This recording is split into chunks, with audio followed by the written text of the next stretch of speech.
Hard বা কঠিন decision তাকে নিতে হয়। এই ডিসিশনগুলো তাকে এই জাতীয় গুনাহগুলো থেকে বাঁচতে সাহায্য করে। যেমন, যে স্মার্টফোনে গুনাহ দেখার বদভ্যাস আছে, সেই স্মার্টফোনটা বিক্রি করে ফেললে হয়, একটা বাটন ফোন নিয়ে ফেললে হয়ে যায়, অথবা একদম ফোন ছাড়া চললেই হয়। নিজের জন্য নিজের কিছু কঠিন সিদ্ধান্তের ফয়সালা করতে হয়। এটা যদি করে ফেলা যায় তাহলে সেক্ষেত্রে এই সমস্ত গুনাহ থেকে বেঁচে থাকাটা ইজি হয়। যদি মনে হয় যে বিশেষ কোনো সঙ্গী সাথীর কারণে হয়, তাহলে সেই সঙ্গী সাথীকে নিজের জীবন থেকে ডিলিট করে দিতে হবে, তাদের নাম্বার ফেলে দিয়ে, তাদেরকে ব্লক এসে ফেলে দিয়ে, যে কোনোভাবে।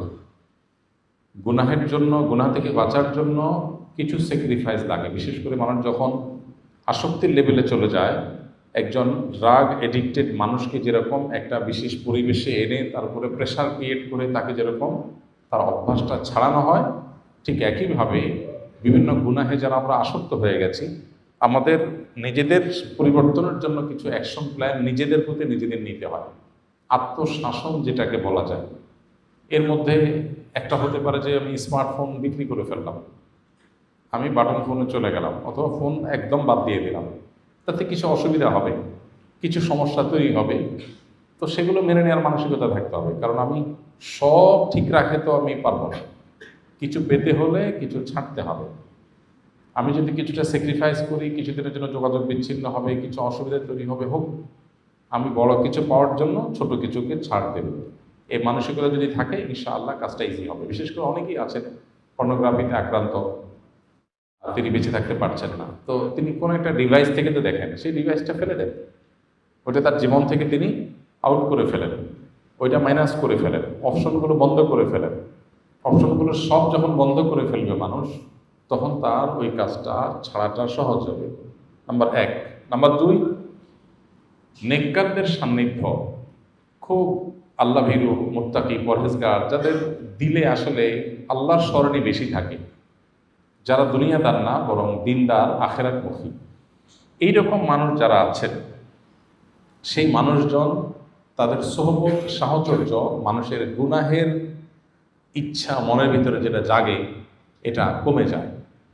আল্লাহ বলেছেন, ইয়া আইয়ুহাল্লাযীনা আমানুত্তাকুল্লাহ ওয়া কুনু মা'আস সাদিকিন, হে ঈমানদাররা, তোমরা তাকওয়া অবলম্বন করো। আর তাকওয়া হাসিলের একটা উপায় হলো নেককার, মুত্তাকি, পরহেজগার, সাদিক, সাচ্চা ঈমানদার, আল্লাহওয়ালা যারা, তাদের সোহবত, সাহচর্য, এটা মানুষকে নেক হতে সাহায্য করে। এক ব্যক্তি নবী করিম সাল্লাল্লাহু আলাইহি সাল্লামের কাছে এসে সে জেনা করার পারমিশন চেয়েছে। চিন্তা করা যায়, সে নবী সাল্লাল্লাহু আলাইহি সাল্লামকে বলছে যে, ইয়া রাসূলুল্লাহ, ইসলাম তো জেনা হারাম করেছে, বাট আমার জেনা করতে হবে, আমি চাই, আপনি আমাকে পারমিশন দেন। আমাদের কাছে কেউ এসে এরকম কোনো কথা বললে, কোনো আলেমের কাছে বললে, আমরা হয়তো রিয়্যাক্ট করতাম। নবী করিম সাল্লাল্লাহু আলাইহি সাল্লাম রিয়্যাক্ট করেননি। তিনি অত্যন্ত বুদ্ধিদীপ্তভাবে আল্লাহ প্রদত্ত ইলম এবং হিকমা দিয়ে তাকে বুঝিয়েছেন, এবং তার বিবেকে আঘাত হতে পারে এরকম কিছু প্রশ্ন করেছেন। নবী সাল্লাল্লাহু আলাইহি সাল্লামের কাছে এরকম আরও অনেক কেস আসছে, যারা জেনা করে এসেছে, অথবা জীবনে কোনো অন্যায় বা পাপের পথে সে পা বাড়িয়ে ফেলেছে। নবীজি প্রশ্ন রেখেছেন যে, তুমি যার সাথে জেনা করবে, তুমি কি চাও যে তোমার মায়ের সাথে কেউ জেনা করবে? বলে, না না ইয়া রাসূলুল্লাহ, প্রশ্ন ওঠে না, এটা আমি কোনোদিন সহ্য করবো না। তোমার বোনের সাথে কেউ জেনা করো, তুমি সহ্য করবে? বলে, না ইয়া রাসূলুল্লাহ, আমি সহ্য করবো না। তোমার স্ত্রীর সাথে? বলে, না, মেয়ের সাথে অসম্ভব। তখন নবী করিম সাল্লাল্লাহু আলাইহি ওয়াসাল্লাম বলেছেন, তুমি যে জেনা করতে চাচ্ছ, সেই মেয়েটা কারোর মা, কারোর বোন, কারোর স্ত্রী, কারোর মেয়ে, তো কিভাবে তুমি সেটা করতে পারো? নবী করিম সাল্লাল্লাহু আলাইহি ওয়াসাল্লামের এই মোটিভেশন। আর এর চেয়ে বড় কথা হলো, একটু আগে যে জেনা করার পারমিশন চেয়ে এসেছিল, নবী সাল্লাল্লাহু আলাইহি ওয়াসাল্লামের সামান্য সময়ের সোহবত এবং সাহচর্যে তার জেনা করবার আগ্রহটাই অন্তর থেকে হারিয়ে গেছে। তো এখান থেকে বোঝা যায়, আল্লাহর নেককার বান্দাদের সাহচর্যে থাকলে গুনাহ করার যে অন্তরে খারাপ ইচ্ছা থাকে, এটা দূর হয়ে যাবে। তাহলে দুইটা অ্যাকশন প্ল্যান বললাম আমরা। এক হলো গুনাহের রাস্তা বন্ধ করে ফেলা, মোবাইলটা বিক্রি করে ফেলা, ডিভাইসটা সরায় ফেলা, একাকী থাকার মতো পরিবেশ আছে সেটা দূর করে ফেলা, একাকী না থাকা, নানানভাবে গুনাহের রাস্তা বন্ধ করা। বিশেষ করে জেনা এবং এই জাতীয় গুনাহের ব্যাপারে আল্লাহ তাআলা নির্দেশনা হলো ওয়ালা তাকরাবুজ জিনা, জেনার কাছেও যেও না, কাছেও যেও না আল্লাহ বলেছেন। আল্লাহ এই আয়াতে বলেন নাই ওয়ালা তাজনু, অন্যান্য জায়গায় আসছে বিভিন্নভাবে কোরআন হাদিসে, বাট এখানে আল্লাহ বলেন নাই ওয়ালা তাজনু, আল্লাহ বলেছেন ওয়ালা তাকরাবুজ জিনা। আল্লাহ বলেন নাই জেনা করুন, আল্লাহ বলছেন জেনার কাছেও যেও। অন্যান্য অপরাধের ব্যাপারে আল্লাহ এভাবে বলেন নাই। আল্লাহ বলেছেন লা তাকতুলু আনফুসাকুম, লা তাকতুলু আওলাদাকুম খাশিয়াতা ইমলাক, তোমাদের সন্তানদের তোমরা হত্যা করো না খাদ্যের ভয়ে, ভ্রূণ হত্যা করো না, গর্ভস্থ সন্তান হত্যা করো না। আল্লাহ তাআলা বিভিন্ন গুনাহের ব্যাপারে ডাইরেক্ট নিষেধ করেছেন। জিনার ব্যাপারে আল্লাহ এখানে এই আয়াতে বলেছেন জিনার কাছেও যেও না। কেন? কারণ আল্লাহ জানেন তিনি সৃষ্টিকর্তা, মানব প্রকৃতি তিনি জানেন, তার চেয়ে বেশি কে জানে? তিনি আমাদের সৃষ্টি করেছেন, আমাদের প্রকৃতির দুর্বলতা তিনি জানেন। এই জন্য তিনি বলেছেন জেনার কাছেও যেও না, কাছে গেলে তুমি আর রিটার্ন আসা কঠিন হয়ে যাবে। এই জন্য চোখ নিয়ন্ত্রণ করতে হয়, কারণ চোখ নিয়ন্ত্রণ না করতে পারলে অন্তর নিয়ন্ত্রণ করা যায় না, এরপরে নিজের ইজ্জত সম্ভ্রম সব চলে যায়।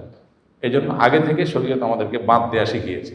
আর এই ভোগবাদী পৃথিবী বলবে কি সব ওপেন থাকবে, কিন্তু আবার কেউ কারোর উপরে চড়াও হওয়া যাবে না, সবাই নিজেকে কন্ট্রোল রাখতে হবে। সাংঘর্ষিক বিষয়। আপনি উন্মাদনা সৃষ্টি করবেন, আপনি নানাভাবে মানুষকে প্ররোচিত করবেন, আবার বলবেন না কোনো অনাচার্যের না হবে, যা হবে যেন মিউচুয়াল আন্ডারস্ট্যান্ডিংয়ের মাধ্যমে। আর সব জায়গায় মিউচুয়াল আন্ডারস্ট্যান্ডিংয়ের মাধ্যমে কি হবে? একজন কাউকে দেখে তার মনে ধরেছে, কিন্তু সে তাকে হাতের নাগালও পায় নাই, মিউচুয়াল আন্ডারস্ট্যান্ডিং হয় নাই, তো সে কী করবে? আপনি বলেন নিজেকে কন্ট্রোল করবে। কন্ট্রোল কীভাবে করবে? আপনি তো উস্কে দিয়েছেন, উস্কে দেওয়ার পর বলতেছেন কন্ট্রোল করবে, সে কন্ট্রোল তো করবে না।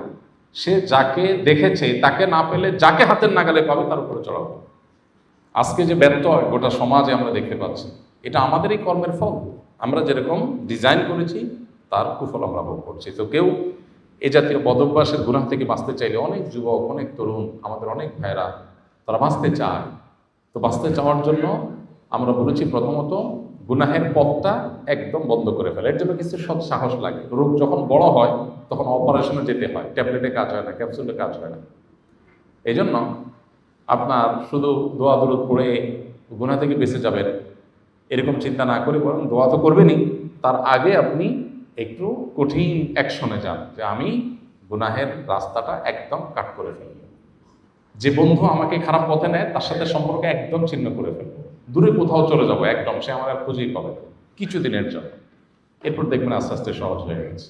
আর দ্বিতীয় বলেছি খুব নেককার আল্লাহ ভীরু মুত্তাকী মানুষদের সাহচর্য, তাদের সান্নিধ্য, তাদের মজলিস, এটা যত বেশি আপনি মেনটেন করতে পারবেন তত বেশি গুনাহ থেকে বের হয়ে আসা সম্ভব হবে। আর তৃতীয় হলো আল্লাহর কাছে চোখের পানি ফেলে দোয়া করা। আল্লাহ ছাড়া আসলে কেউই মানুষকে জাহান্নামমুখী কর্মকাণ্ড থেকে পরিপূর্ণভাবে রক্ষা করতে পারবেন না। এই জন্য আল্লাহর কাছে পানা চাওয়া এবং দোয়া করা, চোখের পানি